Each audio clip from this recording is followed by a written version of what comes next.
আসসালামু আলাইকুম। আল্লামা ডক্টর মিজানুর রহমান আল আজহারি গত কয়েক বছর যাবৎ বাংলাদেশের সবথেকে জনপ্রিয় একজন ইসলামিক স্কলার, যিনি বাংলাদেশের ইসলামিক অঙ্গনে আলোচনার শীর্ষে থাকেন সবসময়। ঠিক তেমনিভাবে তাকে নিয়ে সমালোচনাও কম হয় না। আলোচনা এবং সমালোচনা দুটোই থাকবে, কারণ আলোচনায় থাকলেই সমালোচনা হবে, এটাই স্বাভাবিক। কিন্তু সবথেকে মজার ব্যাপার হলো আল্লামা ডক্টর মিজানুর রহমান আজহারিকে নিয়ে যে সমালোচনা করা হয়, তাকে নিয়ে ইসলামিক অঙ্গনে যেসব কথাবার্তা বলা হয়, তিনি কেন সেগুলির উত্তর দেন না। গত কিছুদিন আগে শেখ আহমদুল্লাহ হাফেজাহুল্লাহ তার একটি বক্তব্য নিয়ে ইসলামিক অঙ্গনে বেশ আলোচনা এবং সমালোচনা হয়। ওই সময় আমরা একটা জিনিস দেখেছি, বারবার যখন তাকে বলা হচ্ছিল তিনি কেন এই সমালোচনার জবাব দিচ্ছেন না, কেনই বা তিনি এই কথাগুলির প্রতিবাদ করছেন না, এত কটু কথা শোনার পরেও কেন তিনি প্রতিবাদ করেননি। তার ওই প্রতিবাদ না করাটাই ছিল একজন জ্ঞানী আলেমের কাজ। তিনি কাদা ছোড়াছুড়ি করতে চাননি, যে কারণেই তিনি ওই সমালোচনার জবাব দিতে চাননি বা দেননি। যখন আপনি কারো সমালোচনা করবেন, তখন স্পষ্টতই আপনার মনের মধ্যে এক ধরনের হিংসা কাজ করবে।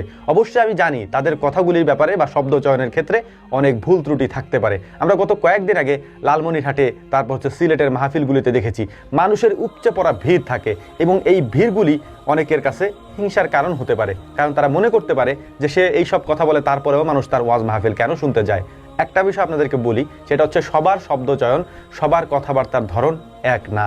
আমি যে ভাষায় কথা বলতেছি হয়তো আপনি সেই ভাষায় কথা বলেন না, অথবা আপনি যে ভাষায় কথা বলেন সে ভাষায় হয়তো আমি কথা বলি না। সবার শব্দচয়ন, সবার ভাষাশৈলতা সব একরকম হয় না ভাই। সব থেকে বড় ব্যাপারটি কি জানেন?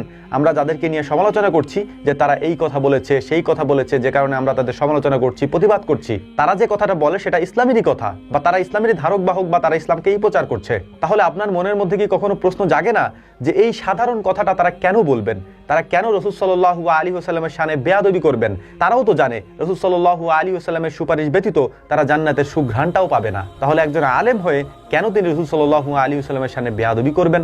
এটা তো স্বাভাবিক একটা ব্যাপার, এটা আমরাও বুঝি। এই বুঝি বলেই এসব বিষয় নিয়ে ভিডিও আমরা তৈরি করি না। আমি গত কয়েক বছর এখানে কাজ করে যতটুকু বুঝতে পেরেছি, আপনি যতক্ষণ পর্যন্ত মানুষের সমালোচনা করবেন, ততক্ষণ পর্যন্ত আপনার নিজের মধ্যে এক ধরনের হিংসা কাজ করবে, আর ওই হিংসার মাধ্যমেই আপনি কখনোই সামনে আগাতে পারবেন না।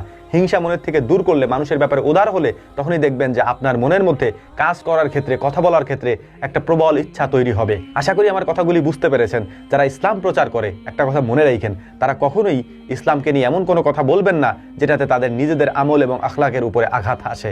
আশা করি বুঝতে পেরেছেন। আল্লাহ রাব্বুল আলামিন এই বিষয়গুলি আমাদেরকে বোঝার তৌফিক দান করুন। আর অবশ্যই যারা ইলমি জগতে কথা বলেন, তাদেরকে এই বিষয়গুলি নিয়ে একটু ভাবা চিন্তা দরকার, যাতে করে তাদের শব্দচয়নে কারো মনে আঘাত না লাগে।